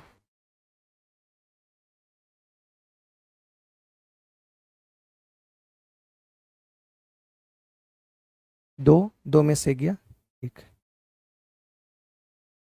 16, 3, 8,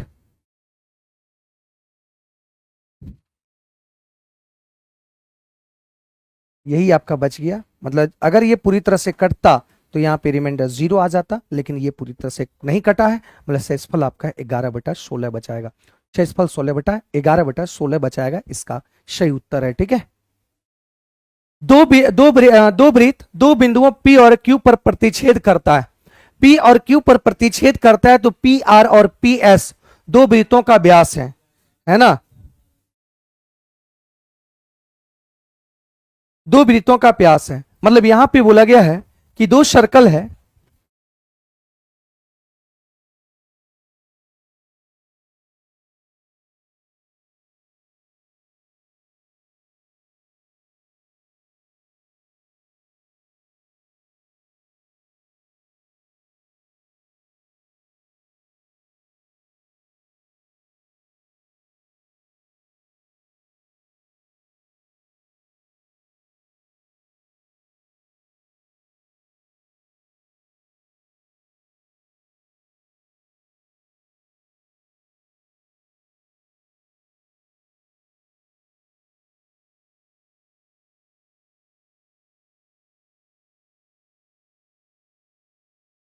एक मिनट, यहाँ क्या बोला है? दो वृत्त दो बिंदुओं P और Q पर प्रतिच्छेद करता है। P और Q पर प्रतिच्छेद करता है। रुक जाओ, ये नहीं है, यहाँ कुछ और बोला है।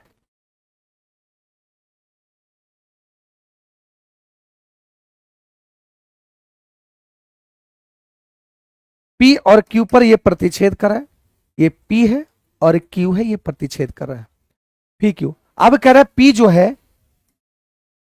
P जो है ये व्यास है, ये व्यास है, और ये बोल रहा है पी आर व्यास है और पी एस भी वृत्त का व्यास है। ठीक है, पी क्यू आर, तो मान लेते हैं यहां से, सुनो,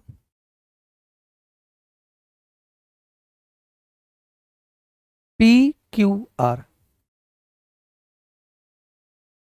तो ये जब अगर प्रतिच्छेद करेगा, यहां से बात समझना कि ये आपका जो, इसका भी जीवा हो गया, इसका भी जीवा हो गया। अब इसका भी जीवा और इसका भी जीवा, और जब ये सेंटर पे मिलेगा तो ये पॉइंट आएगा, तो इसको यहां से मिलाएंगे तो ये आपका हो जाएगा। तो याद रखना कि पी आर जो है एक वृत्त का व्यास है। वृत्त का जब व्यास है, पी आर जब एक वृत्त का व्यास है, और जब उसको एक यहां से अगर इसको मिलाएंगे, एक चाप से मिलाएंगे, तो ये आपका हमेशा क्या होगा, 90 डिग्री। तो पी क्यू आर,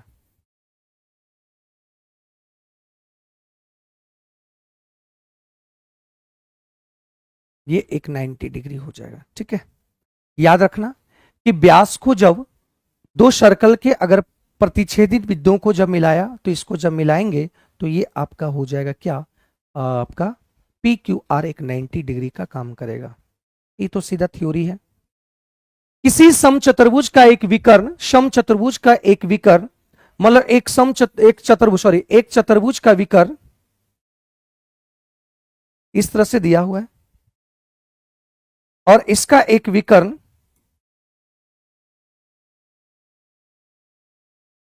यहां एक विकर्ण आपका दे रखा है 40, और विपरीत सिरों से लंब इसका दे रखा है, और इसका जो लंब दे रखा है, यह चतुर्भुज का एरिया, चतुर्भुज का एरिया हो जाएगा half into base 40 into 8.6 plus half into base 40 into 7.5।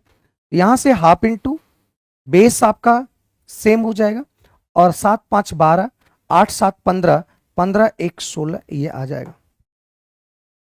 ये कट गया आपका 20 बार में, तो ये आपका 2 दूनी 4, 6 दूनी 12, और 2 कहें 2 3, 324 centimetre square, option number E आ जाएगा। 324 सेंटीमीटर स्क्वायर, ऑप्शन ई आ जाएगा। ठीक है,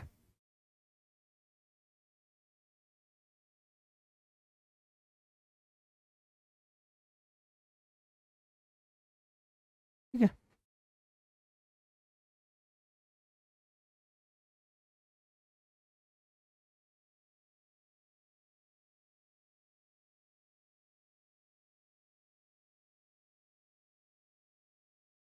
ठीक है, देख लो।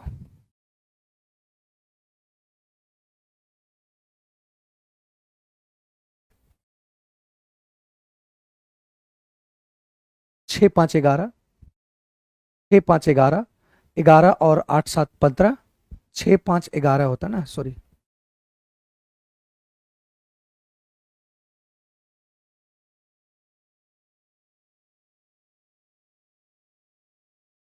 दो लिख दिए थे, ऑप्शन नंबर ये हो जाएगा।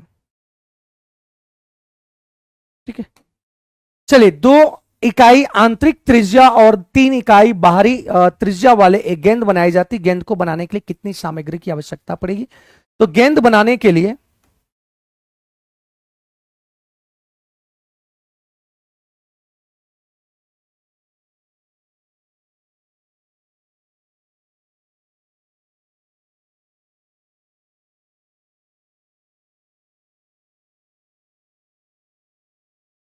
सामग्री की अगर बात करें, तो उसका वॉल्यूम हो जाए, गेंद आपका एक गोल होता है, गेंद आपका गोल होता है, गोल टाइप का, तो ये आपका होता है 4/3 पाई आर स्क्वायर। देखो आर मतलब बड़ी बाहरी इकाई, तो बाहरी आपका हो गया 3 का एक क्यू और -2 का क्यू।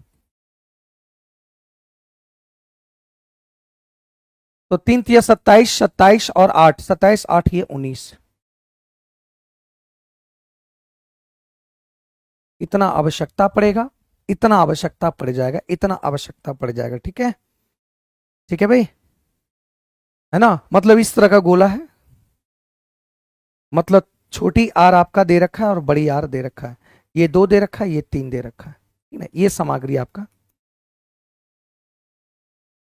करा कि यहां से त्रिभुज पी क्यू आर, त्रिभुज पी क्यू आर, है ना, त्रिभुज आपका जो है, त्रिभुज आपका पी क्यू आर है।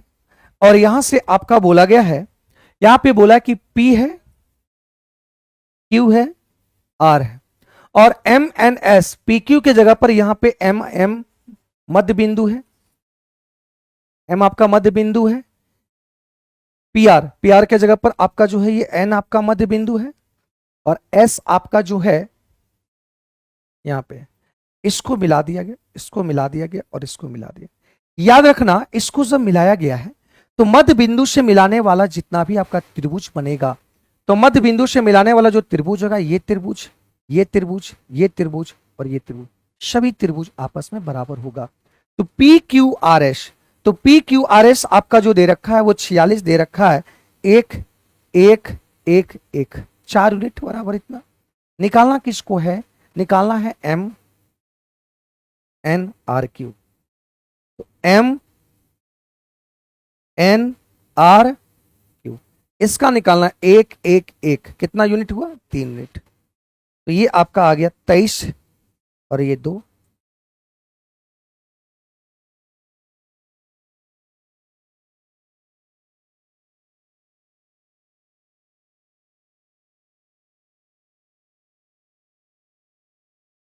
इतना आ जाएगा, ठीक है। 34.5 आ जाएगा, 34.5 इसका, ठीक है।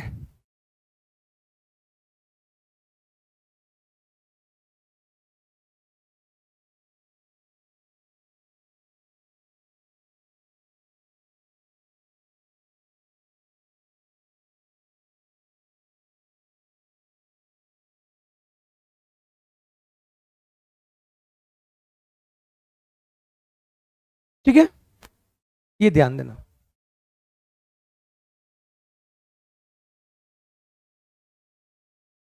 क्योंकि ये मिड मिड पॉइंट है, तो ये और ये बराबर होगा, और ये आपका ये बराबर होगा, और ये आपका ये बराबर होगा, ठीक है।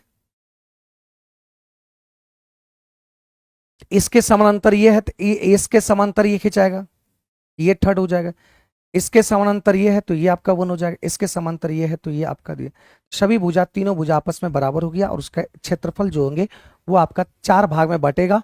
मध्य बिंदु मिलाने से, किसी त्रिभुज का मध्य बिंदु को मिलाने से 4 भाग में इसका रेशियो बटेगा। 4 त्रिभुज होगा, 1 2 3, और सभी त्रिभुज बराबर होंगे। सभी त्रिभुज बराबर होंगे तो यहाँ पे 4 त्रिभुज बना, 4 यूनिट बराबर आपका 46। तो यहाँ से आपको M N होता है, 3 त्रिभुज आपका निकालना था, 3 से डिवाइड किया तो इतना आ गया answer.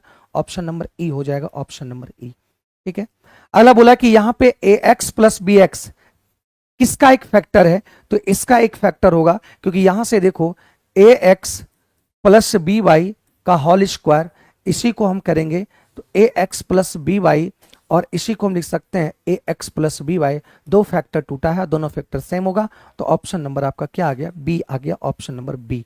Option number B is the right answer. बहुत आसान सवाल है, इसमें कोई भी कुछ दिमाग लगाने की जरूरत नहीं है। मतलब इसका एक फैक्टर है, इसका एक क्या है भाई, फैक्टर है, इस बात को ध्यान देना, ठीक है। अगले सवाल की बात करते हैं। दो लाइन है, दो आपका लाइन है, इसका समीकरण दे रखा है 5x - 2y इक्वल टू आपका -1, और ये दे रखा है 4y - 3x plus equal to -5। अब याद रखना कि यहाँ पे P बिंदु पर आपका जो है वो बाइसेक्ट कर रहा है P बिंदु पर, और अल्फा और बीटा पे बिंदु कर रहा है। याद रखना अल्फा और बीटा जो होगा वो x और y के मान के बराबर है, क्योंकि ये इक्वेशन सेटिस्फाई करेगा। तो ये x और y इस पर जो वैल्यू होगा सेटिस्फाई करेगा, और x y जो होगा कोऑर्डिनेट वही अल्फा और बीटा, x और y का जो मान होगा वही अल्फा बीटा जो निकलेगा x y का मान वही होगा। इसका मतलब क्या हुआ, 5x 2y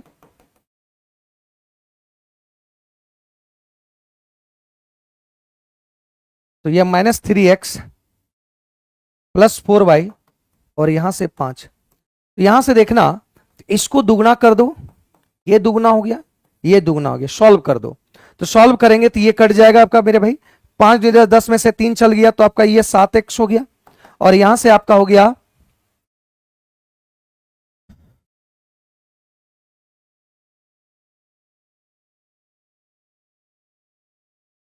कहीं गड़बड़ हुआ है देखो,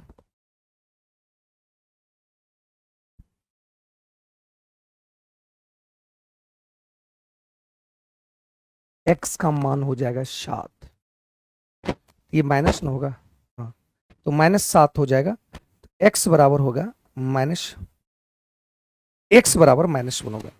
आज जब x बराबर यहाँ पे -1 निकालेंगे और तो कहीं भी वैल्यू पुट कर दो तो y का मान निकल जाएगा।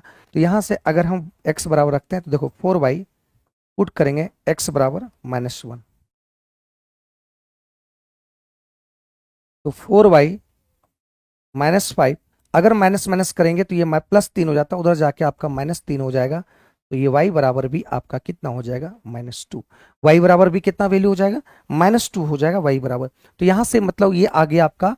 तो यहां से देखो अल्फा मतलब अल्फा और बीटा का भी मान आपका x और y पर डिपेंड करता है, और x y आपका -1 और -2 आया है। तो यहां से आपको निकालना है 2 अल्फा।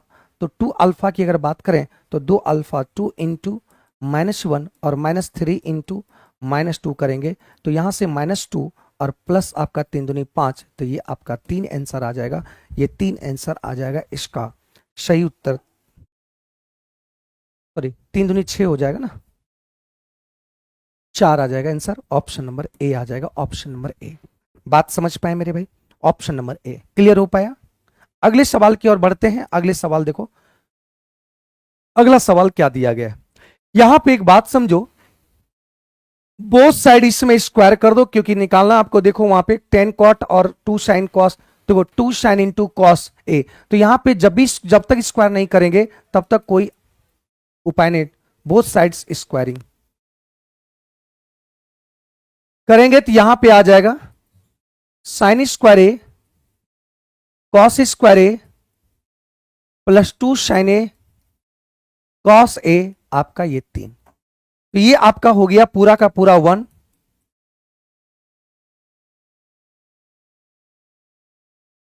तो यहां से इधर हटा के इधर कर देते हैं 1, तो ये आपका हो गया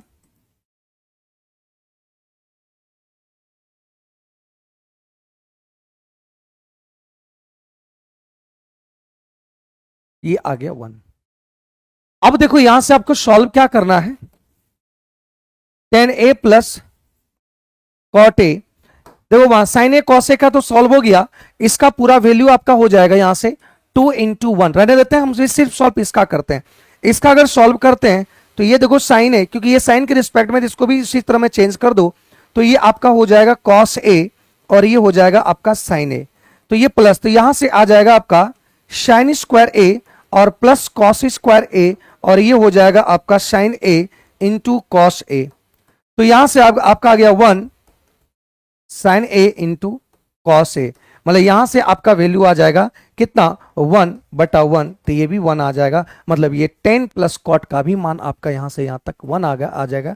तो ये आपका 3 दे दिया, option number C, option number C इसका सही उत्तर हो जाएगा। इस बात को ध्यान देना, option number C is the right answer, option number C इसका सही उत्तर हो गया। ठीक है, अगले सवाल की ओर बढ़ते हैं। अगला सवाल देखेंगे, कह रहा है कि उस चतुर्भुज एबीसीडी का क्षेत्रफल ज्ञात कीजिए, उस चतुर्भुज एबीसीडी का ज्ञात कीजिए, एबीसीडी का चतुर्भुज ज्ञात कीजिए, एबीसीडी का चतुर्भुज ज्ञात कीजिए, ए बी सी डी।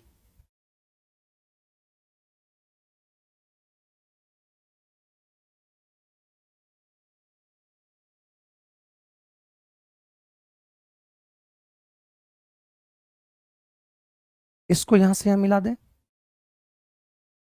ना। तो ये पूरे चतुर्भुज ABCD का अगर क्षेत्रफल निकालेंगे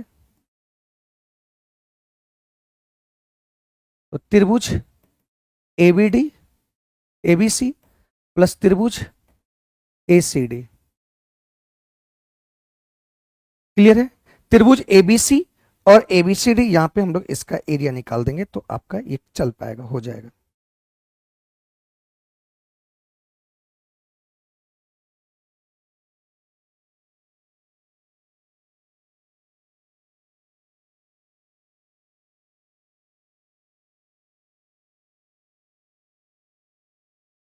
ठीक है, या इसका फॉर्मूला भी होता है, फॉर्मूला भी देख सकते हैं, लेकिन देखते हैं इसका निकालते हैं ABC का।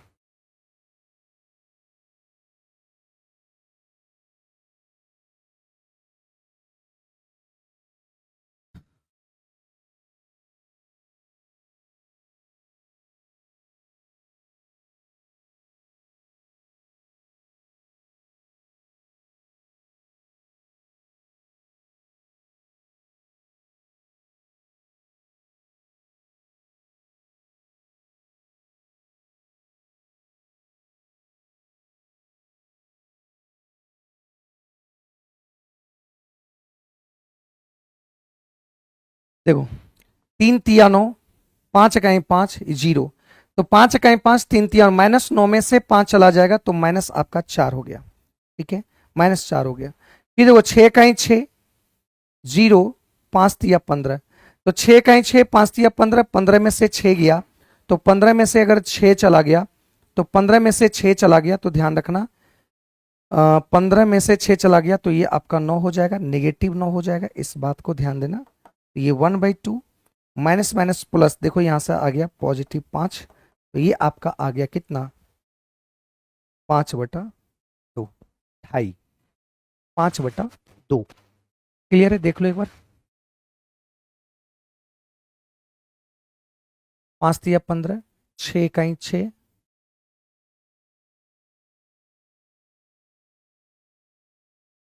तो 6 इकाई 6, 3 तिया 9, देख लो 3 तिया 9 -9 और 5 इकाई 5 जोड़ेंगे 0, तो 9 -9 -4 हो गया, -4। अब 6 इकाई 6 -3 तिया 9 और 5 इकाई 5, 6 इकाई 6 0, 5 तिया 15, 15 में से 6 चला जाएगा तो आपका हो जाएगा 9।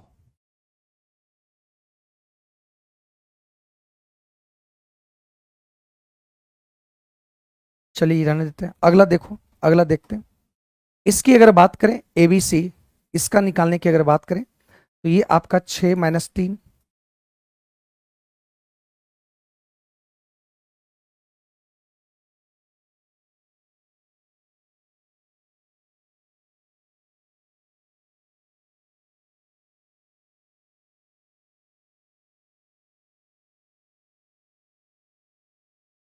तो यहां से देखो 4 तिया 12 पॉजिटिव, 3 दूनी 6 पॉजिटिव, 12 में से 6 चला जाएगा 6 बचेगा और 6 यहाँ पे 12 हो जाएगा। तो यहाँ 6 दूनी 12, -12 और -4, तो 12 4 16, -16 और 3 तिया 9, तो -16 और -16 और नेगेटिव यहाँ से आपका कर देंगे और 3 तिया 9, तो यहाँ पे आपका हो जाएगा 6 दूनी 16 और 9 25, तो 25 और 12 तो 37, 37 का आधा हो गया आपका, तो यहां से आ गया देखो 37, मतलब 37/2 आ गया इसका एरिया। तो दोनों को जब जोड़ देंगे, पहला 5/2 और 37/2 अगर जोड़ देंगे तो याद रखना कि ये आपका 42/2 आएगा और ये आपका हो जाएगा 21 एरिया। ऑप्शन नंबर ए आ जाएगा, ऑप्शन नंबर ए, मतलब इसका एरिया आ गया 5/2 और इसका एरिया आ गया 7/2, 37/2, और दोनों को जब जोड़ दिए तो इसका आंसर हो गया क्या 21 बटा, आपका ये आंसर हो गया, है ना। बात समझ पाए मेरे भाई, क्लियर है यहां तक। अगले सवाल की बात करते हैं, वो किसके मान के बराबर होगा। तो यहां से एक बात समझना, कि यहां से अगर हम तोड़ते हैं x square plus y square plus 2xy, और याद रखना x square plus y square minus 2xy, अगर ये कट जाएगा तो यहां से आपका बच जाएगा 2x square plus y square, ये वाला आंसर बच जाएगा। तो ऑप्शन नंबर बी आ जाएगा, ऑप्शन नंबर बी। ठीक है, ठीक है ना। अगला कह रहा है कि एक ठोस घन जिसका प्रत्येक कोर आपका लंबाई 48 सेंटीमीटर है को पिघलाया जाता है, मतलब एक कोर है, एक आपका घन है, और इसको कह रहा है कि इसका जो एरिया, इसका जो भुजा है ये आपका 48 है, मतलब ए बराबर 48 सेंटीमीटर है। अब कह रहा है कि इसको पिघलाया था, पिघले हुए घन में, घन से बना बिना किसी अपव्यय, मतलब बिना कुछ व्यस्त, मतलब क्या करते हैं, जो आपका लिक्विड है वो बिना कुछ बर्बाद हुए उस सारे लिक्विड को लगा दिया जाता है। तो कह रहा है कि जिनमें प्रत्येक आयतन आपका एक छोटा छोटा आपका बनता है, एक छोटा छोटा बनता है, एक छोटा छोटा ये बनता है, और इसका वॉल्यूम जो है आपका 64 का रहता है। इस तरह से कितना बनाया गया है, तो एन को बनाया गया। तो याद रखना कि इसका वॉल्यूम 48 इंटू 48 इंटू 48, और यहां से एक छोटा छोटा घन पिघलाकर बनाया गया है, पिघलाकर छोटा छोटा इस तरह से घन बनाया गया, इस तरह से छोटा छोटा घन बनाया गया, और सभी का वॉल्यूम आपका 64 64 64 64 एन तक होगा। तो 64 गुना कितना है, एन, मतलब यहाँ पे एन का मतलब हुआ कि कितने घन, कितने आपकी छोटे छोटे घन बनाए गए, छोटे घन प्राप्त हुआ। तो यहां से काट दो, 12 चौक 48, 16 16 तिया 48, 16 चौका 64, ये कट जाएगा आपका 12 चौक 48, 12 तिया 36,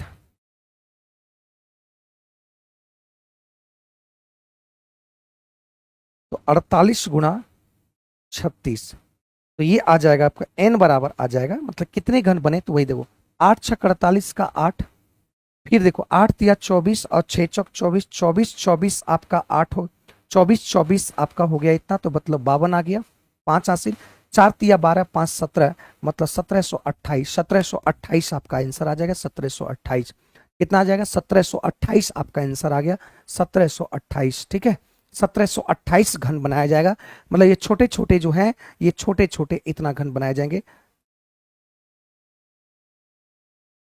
छोटे छोटे घन कितना घन बनाए जाएंगे, 1728। ठीक है, बहुत सिंपल सवाल था। 37 नंबर में कह रहा है कि परिसर और माध्यिका, परिसर का मतलब होता है रेंज, और रेंज निकालने की अगर बात करें तो रेंज में होता है मैक्सिमम, मैक्सिमम, और माइनस क्या होता है, मिनिमम। तो मैक्सिमम देखो मेरे भाई, तो मैक्सिमम आपका हो जाएगा 33, 33, और मिनिमम की अगर बात करें तो मिनिमम आपका हो जाएगा कितना, 7, तो ये आपका हो जाएगा कितना, 26, ये 26 हो गया। और माध्यिका की अगर बात करें तो मीडियंस अगर निकालना है, तो मीडियंस निकालना है, तो ये ध्यान रखना कि मीडियंस निकालने का देखो कितना टर्म, 3 3 6 3 9 3 12, 12 2 1 2 3 4 5 6 7 8 9 10 11 12 13 14, 14 है तो इवन नंबर, मतलब एन जो है वो आपका इवन नंबर है, और एन अगर इवन नंबर है तो इसका होता है N plus N, N by 2वां पद,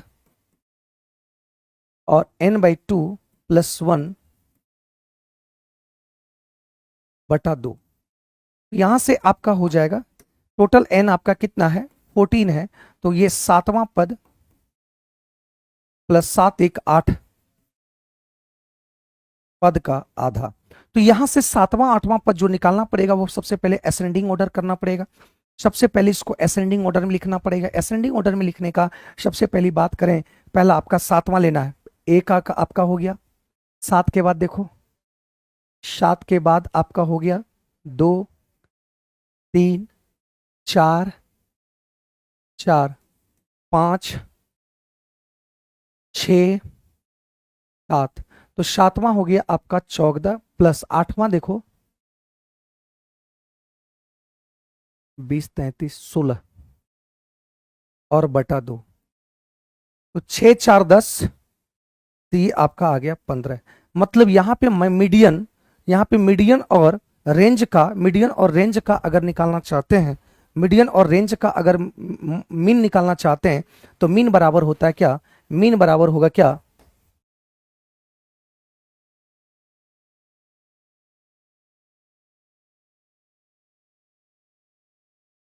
तो 20.5 ऑप्शन नंबर ए हो जाएगा, ऑप्शन नंबर ए।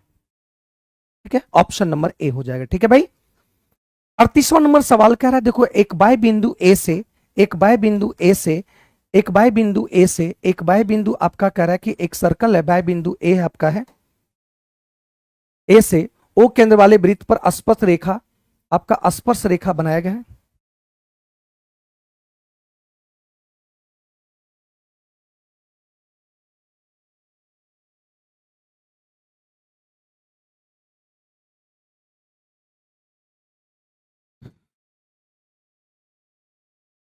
एपी और ए क्यू, ओ है ये। अब कह रहा है कि A P Q, A P Q आपका जो है वो 40 है, और हम जानते हैं कि ये 90 डिग्री का कोण बनाता है, तो ये कोण आपका कितना हो जाएगा, ये 50 हो जाएगा, ये कोण आपका 50 हो जाएगा। और जब ये 50 होगा, ये दोनों बराबर है, तो ये भी आपका 50 होगा। तो आपसे पूछा गया पी ओ ए, तो 50 50 100, मतलब ये आपका हो जाएगा 80 डिग्री। ऑप्शन नंबर पी हो जाएगा, ऑप्शन नंबर बी हो जाएगा। ठीक है, बहुत आसान सवाल थे और देख पाए, ठीक ना, यहां तक क्लियर हो पाया। अगले सवाल की ओर बढ़ते हैं। अगला सवाल देखो, करा कि 18,000 रुपया, 18,000 रुपया 8% वार्षिक दर से अर्धवार्षिक चक्रवृद्धि ब्याज पर 16 महीने के लिए निवेश की जाती है, तो प्रतिशत लाभ कितना होगा। तो देखो यहां पे रेट अगर 8% है, तो ये आपका 4% हो जाएगा, क्योंकि अर्धवार्षिक है। और यहां पे अगर 16 महीने की अगर बात किया गया, तो अर्धवार्षिक की बात किया, ये 6 माह, ये भी 6 माह, लेकिन ये आपका 4 माह होगा। मतलब यहां से 1/25 हो जाएगा, ये भी आपका 1/25 होगा। लेकिन एक बात बताओ कि ये 6 माह का 4% है, तो बताओ 4 माह का कितना होगा।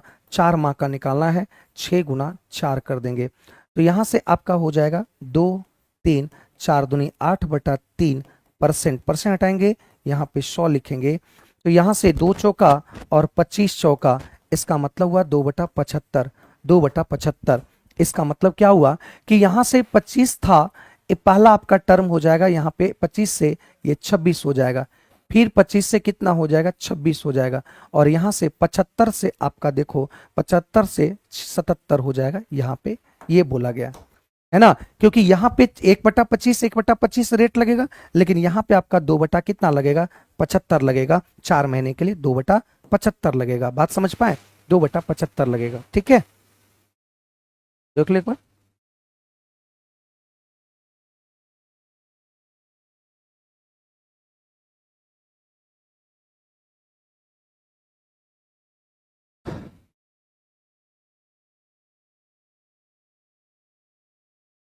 हम्म, 2/75। एक मिनट, यहाँ पे तुमको निकालना तो है नहीं, यहाँ तुमको रेट ही निकालना है। तो रेट निकालना, तो इसका कोई जरूरत नहीं है, इसका कोई भी जरूरत नहीं है, इसका कोई जरूरत नहीं है। यहां से देखो, ये 2 साल, ये 2 साल का अगर बोलते हैं, 4 4 8, 8.16% हो जाएगा, 6 6 महीने का। ये 4 महीने की अगर बात करें, तो 4 महीने का देखो कितना आता है। 4 महीने की बात करें तो 4/6 गुना 4 कर देंगे, तो 2 और ये 3, मतलब 4 दूनी 8/3% हो जाएगा। तो 8/3 मतलब अब ये 8/3% हो गया। इसका कहने का मतलब ये 8.6% प्लस 8/3 और प्लस 8.16% और इंटू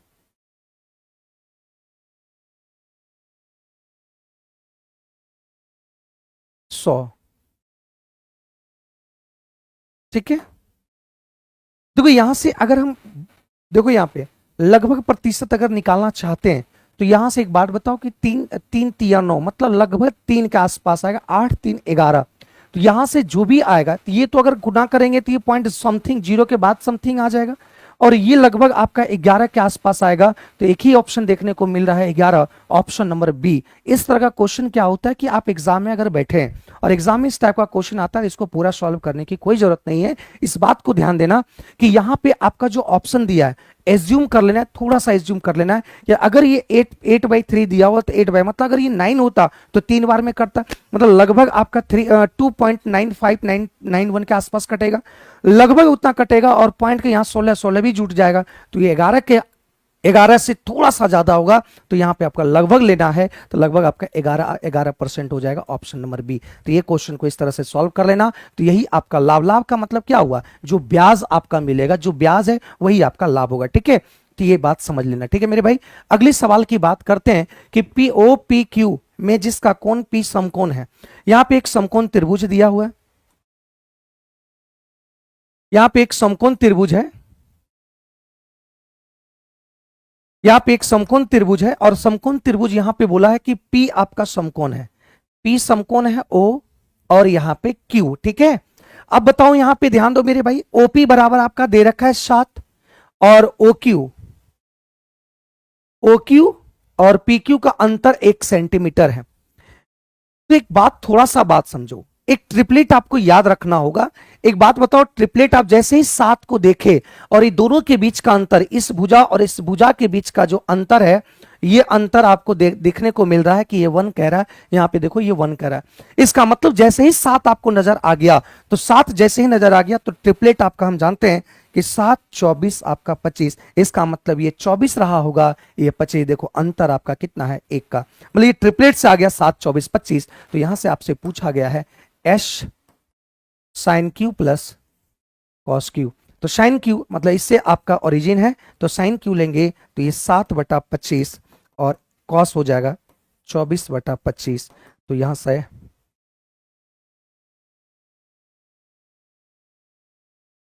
ऑप्शन नंबर सी आ जाएगा, option number C is the right answer. Option number C इसका सही उत्तर आ गया, इस बात को ध्यान देना, ठीक है मेरे भाई। तो आज का क्लास को हम लोग देख पाए और समझ पाए हर सारे क्वेश्चंस को, और एक बैलेंस पर क्वेश्चंस आपके दिए हुए, कल भी था आज भी था, इस चीजों को देख पाए, ठीक है। चलिए थैंक यू, मिलते हैं नेक्स्ट क्लास में, थैंक यू, बाय बाय।